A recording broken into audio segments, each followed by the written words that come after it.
જય માતાજી। અત્યારે વાગ્યા છે સવારના 7:30। એમાં આજ આપણે છાશનો વારો હતો। છાશ આપણે એકાત્રા બનાવવાની હોય। છાશનો વારો હોય ને ત્યારે તો મોડું જ થાય। એમાં દેવાંશીન પપ્પાને શિવાલયે જવાનું છે। જો શિવાલયે ગયા છે અને નાસ્તો તૈયાર થઈ ગયો, એટલે નાસ્તો કરી લે પછી વાડીએ જવાનું હોય ને। અમારે ગામડામાં તો નાસ્તો સવારે વહેલો જ હોય। 7 વાગ્યામાં નાસ્તો 7:30 નાસ્તો થઈ જાય એટલે બપોરે પાછું વહેલું જમવા જોઈએ। સિટી વાળાને સવારે નાસ્તો જ 9-10 વાગે હોય, એટલે બપોરે 2 વાગે જમે તો હાલે। અમારે બપોરે 2 વાગે જમવાનું ન હાલે, 12:30 તો માણ થાય। જો આપણે એકદમ વરસાદી માહોલ છે, કાંઈ ઘટે ને એવો, કારણ કે આપણે પાવાનું ચાલુ હતું અને વરસાદ આવ્યો એટલે આપણે પાવાનું કરી દીધું બંધ। એટલે આપણે મગફળી 10 વીઘાની પી ગઈ હતી, એટલે એની રોનકઈ ફરી ગઈ, કારણ કે પાણી વાડીનું ઓડે એટલે થોડોક તો ફેર પડે। નવા કપૂરિયા માંડી કાઢવા, અને જો કે મગફળીને નવા કપૂરિયા કઢવાની જરૂર નથી, પણ હવે આપણે એમ હતું કે વરસાદ થોડુંક લંબા છે 5-6 દી, એટલે પાઈ એટલે નવા કપૂરિયા કાઢે અમુકની વૈધે સડે, એટલે વધારવાની મગફળીને જરૂર નથી। વધારવાનું છે એને વધારો કપાસ, અને કપાસ થોડોક વધે ને તો એમાં વાંધો નહીં, કારણ કે આ વસ્તુ તો એવી છે કપાસ કે જેમ છોડવો મોટો હોય એમ ઉત્પાદન વધે આપણે। એટલે કપાસમાં આપણે એક મૂકીને એક પાણી પાયું હતું અને એક પાટલું રાખી દીધું, કારણ કે કપાસને ભેજની જ જરૂર હોય, આમ તો બહુ કાંઈ પાણીની જરૂર ન હોય, એટલે એક મૂકીને એક પાઈ દીધું ઉતરે, એટલે કે વાયુનું પાણી અડે ને પાલર પાણી હેઠું વહી જાય। કોઈ પણ મોલમાં રોનક ફરી જાય એની, નવા પાંદ આવવા માંડે, ગ્રીનરી આવી જાય। આપણે કપાસમાં તો પાણી પાઈને પછી પરબારું આપણે પરમ દિવસે ઉરિયા ખાતર આપી દીધું, એટલે કે નાઇટ્રોજન।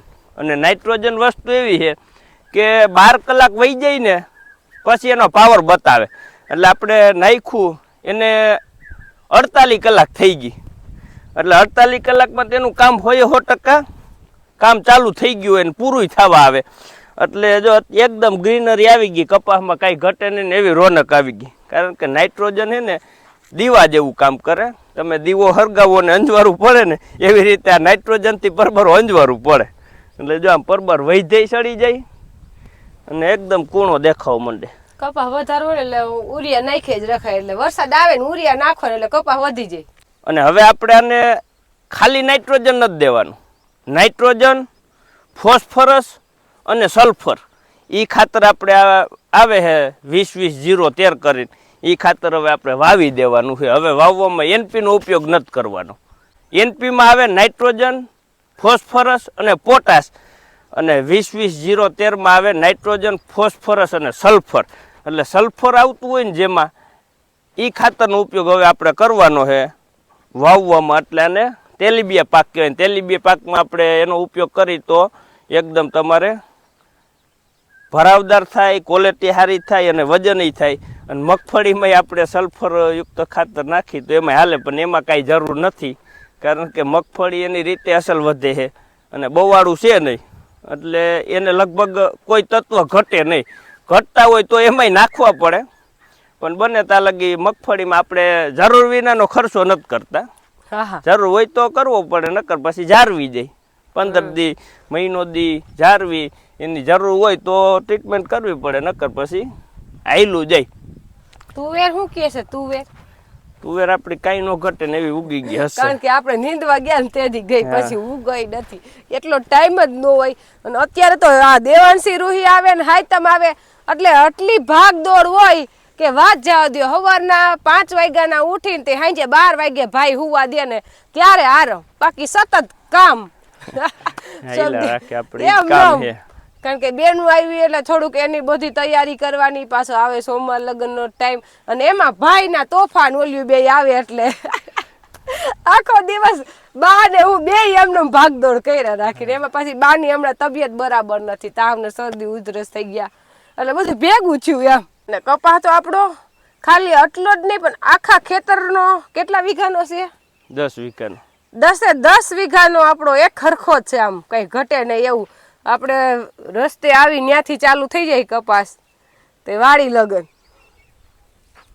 બધો એક ખરખો એમ અસલ, નકર અમુક નબળો ને આમ તેમ હોય।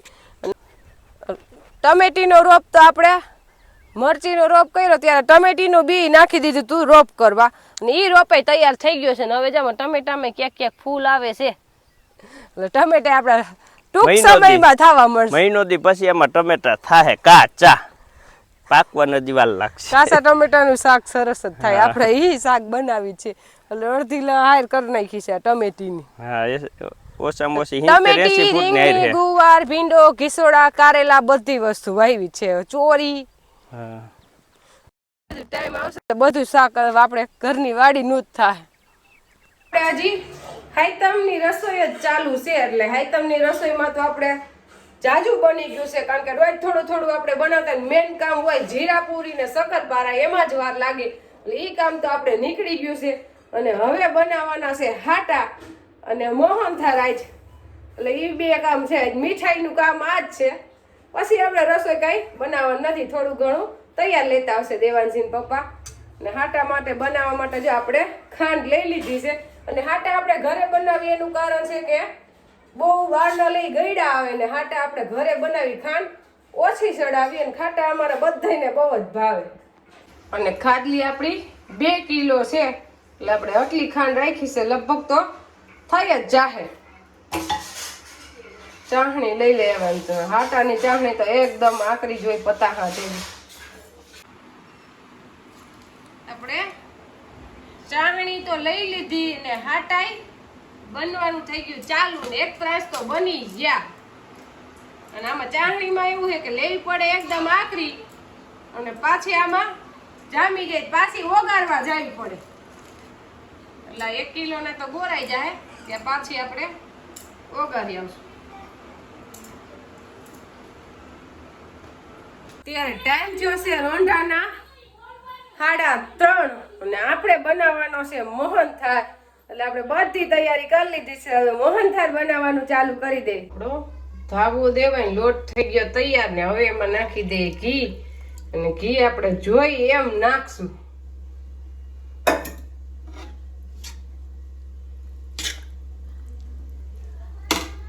ઘી આપણે કિલો 1 જ નાખશું. આપણે ડબરાનું તો બધું નાખી દીધું અને 2 ચમચા જેટલું આપણે કેટલામાંથી નાખ્યો એટલે આપણો ડબરો એટલો જ અધૂરો હતો તો ઘી આપણે હામું જ નાખશું. મોહનથાળમાં ઘી હોય તો જ સારું થાય મોહનથાળ. ઘી આપણી ગંગાનું છે એટલે સુગંધ બહુ સરસ આવે. ઘરના ઘીનો તમે મોહનથાળ બનાવો એટલે એની સુગંધ તો સરસ જ આવે. હજી લોટ શેકવાની સુગંધ નથી થતી અત્યારે તો ખાલી ઘીની જ સુગંધ આવે. લોટ શેકાય એની સુગંધ તો પછી આવશે. 1 કિલો ખાંડ મૂકી દીધી ચાહણી લેવા માટે એટલે હવે લઈ લે ચાહણી. હે હાટો ખાવો છે? હાલો દવ હાલો ગઈરો મોરો નહીં મસાલા ખાઈ લે ને હાલો ગઈરો. આપણી ચાહણી આવી ગઈ. ચાહણી આપણે રકેબીમાં નાખી હોય અને દોડવા ન માંડે ને એટલે ચાહણી આવી ગઈ. 2 તારની ચાહણી લેવાની હોય. હવે આપણે લોટ શેકાઈ ગયો છે એમાં મિક્સ કરી નાખી.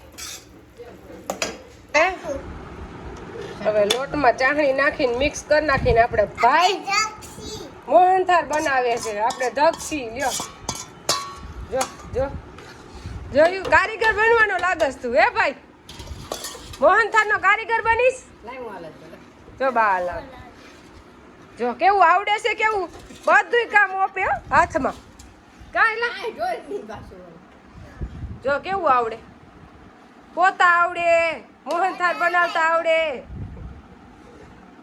મોહનથાળ ત્રાસમાં ઢારી દીધો અને હમણાં અડધી કલાક નહીં થાય ટેપલી પડી જાય. ચોમાસાના હિસાબે થોડીક ચાહણી અત્યારે આકરી જ લેવાની, મોડો જામે એવી રીતના લેવાની નહીં.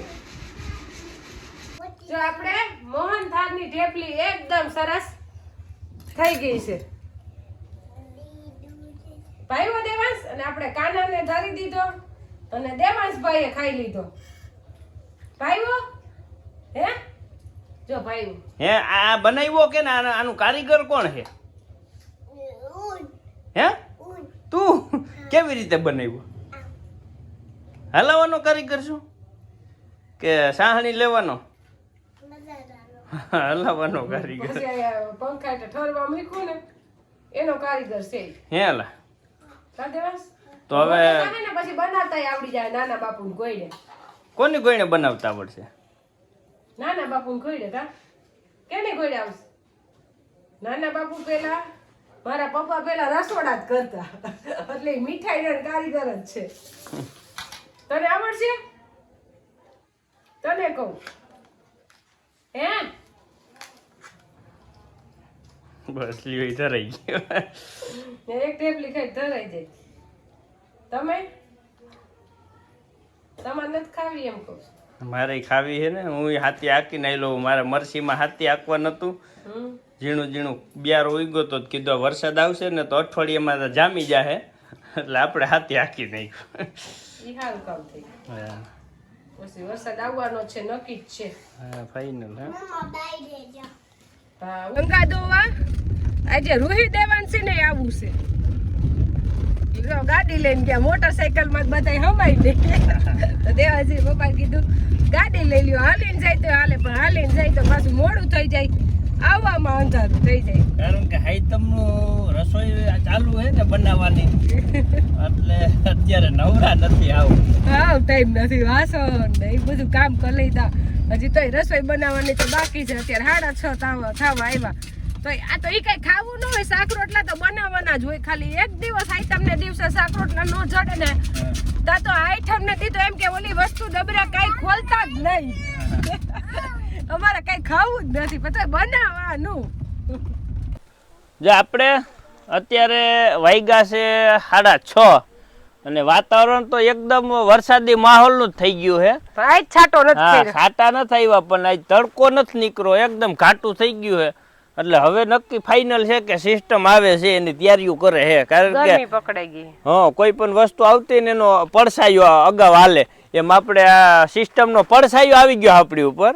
હજી સિસ્ટમ નથી આવી, પણ સિસ્ટમ તો ફાઇનલ હવે આવવાની જ છે, એમાંય કઈ વાંધો નહીં. હાઈતમ આઈટમ આવવાની ઈ ફાઇનલ છે કે હવે હાઈતમ આઈટમ આવી જઈએ. આઈટમ આવે ને આપણે ઉપાધિ આવવાની જ હોય. પણ હાઈતમ આઈટમ કરવાના અહીંયા રહી ગયા હે, ઈ ફાઇનલ હે આજ. જો આપણે દુજાણું રાખવામાં કઈ વાંધો નથી. પહેલેથી જ મેં દેવાંશી પપ્પાને કીધું, કારણ કે આપણા લગ્ન થયા ને 5 મહિના જ હું દુજાણા વગર રહી, કારણ કે આપણે દુજાણા વગર ફાવે નહીં. પણ મેં ઈ કીધું તું દવા દે કે ન દે, હું આઈટમ કરવા જઈશ. પણ હાઈતમ આઈટમ અહીંયા રહી, કારણ કે આપણે જે આચરમાં તકલીફ હતી ને એ હાવ રૂજાઈને કમ્પ્લીટ થઈ ગયો, કોઈ જાતની તકલીફ નથી.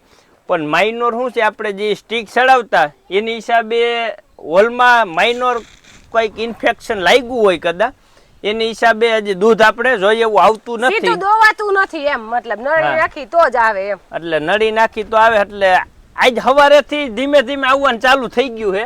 એટલે હવે 2 દીમાં થઈ જાય. એટલે નૈનાનું કહેવાનું એમ છે કે હવે 2-5 દી હાટું આસર જવા નથી દેવો, કે હાઈતમ તો પોરે આવશે પણ ગાયને આસર પાછો નહીં આવે. એટલે કે આપણે સારા આસર કમ્પ્લીટ રાખવા હે.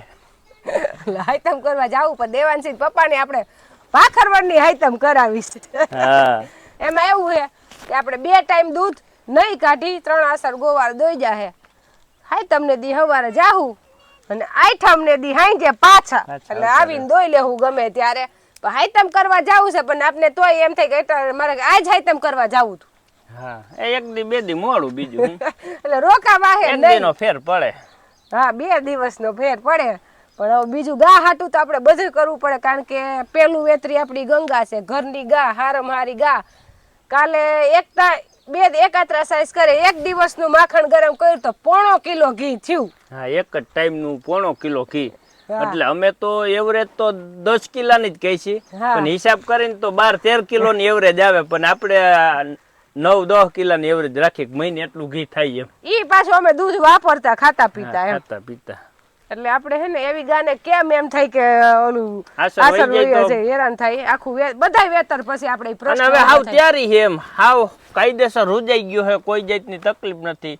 ખાલી હવે એને કસરત કરાવવાની. ડોક્ટર કે કસરત કરો, ધીમે ધીમે એને ફોહલાઈને દોવો, એટલે રેગ્યુલર હતો એવો ને એવો થઈ જાય કે 10-15 દી કસરત કરવી જો. એટલે આપણે એમાં મહેનત કરવાની છે હજી. કસરત એને કસરત કહેવાય. એટલે એનો જે હોલ હોય ને એ ધીમું સાઈડ ચાલુ રહે ને તો અઠવાડિયું કે 10 દી એમને ધીમે ધીમે કરતા પછી રેગ્યુલર થઈ જાય. કારણ કે હમણાં દોવાનો નથી, 1 મહિનો દી થયા ને 1 મહિનો દી થયા ન દોવાય એટલે જે એની દૂધ આવવાની નળી હોય ને એ સંકોચાઈ ગઈ હોય, એટલે એને પાછી હતી એની પોઝિશનમાં લેવા માટે કસરત કરવી પડે. ગરમ પાણીથી આમ આપણે જારી આસર ને એટલે થઈ જાય. પણ હવે ગાને આપણે જવા નથી દેવા. હા તમ ભલે આયા થઈ જાય. હાલો આપણે કીધું એમ ગંગા તો દોવાવા માંડી અને એનો જે આચર આપણે હે ઈ હાવ રેડી થઈ ગયો છે. કમ્પ્લીટ રૂજેન કાંઈ ઘટે નહીં એવો થઈ ગયો હતો એવો ને એવો. પણ હવે પ્રશ્ન રહે કસરત કરીને ચાલુ કરવાનો, કારણ કે એટલા દી લગીએ ને સ્ટીક ચડાવી ને એટલે એની જે નળી હોય ને એ નળી થોડીક માઇનોર ખોજો આવી ગયો હોય, એ ખોજાના હિસાબે દૂધ હજી આવી ન થકતું, પણ હવે અઠવાડિયામાં કમ્પ્લીટ થઈ જાય. પહેલા નળી નાખવાની પછી દોવાનું. હા એટલે દૂધ આવે એમ. એક ફર એને હે ને એનો જે લોક હોય લોક ખુલી જવો જોઈએ. એટલે મારી સારું પડે કે ગંગા દોવા તો ગમે એને. હા ગોવારાય દોઈ જાય છે એવું કઈ નથી, કારણ કે આપણે 6-7 મહિના થઈ ગયા વ્યાણી એને, પણ તો હજી એક અથું નથી કે નૈના ન હોય તો આ ગાય દોયા વિનાની રહે, એવું કઈ નથી થતું એમ. આસરે કરી ન તો ઓર તો હારે તેમ કરો એવું હતું કે અઠવાડિયું નહોતા હોય. હા ઓરે ઓલી ગાય કરી તું જમનાએ નો જવા દીધી ઓર ગંગાએ. એના પહેલા 1 વર્ષમાં ભેંસ હતી. હાઈ તમને દૂધણા રાખીને એટલે હાઈ તમને નોકી નો રે. બહુ પ્રશ્ન ઉભા રે. દૂધ વગરનું હાલે નહીં, ઘરના દૂધ વગરનું એટલે બદલી. આ હાઈ તમ જાતી કરવી પડે ને ગાદું જાવું. બેમાં દેખ જાતું કરવું પડે. અને આપણે જ્યાં અહીંયા દેવાંશી બેન ને રૂહી બેન ને દેવાંશભાઈ ને બેહી ગયા છે. હે કારીગર, આ કારીગર હે અમાર ગમે વસ્તુ. શેનો કારીગર હો અત્યારે? હે ધૂળ ફિટ કરે. તો વિકાસ ધૂળ ઈ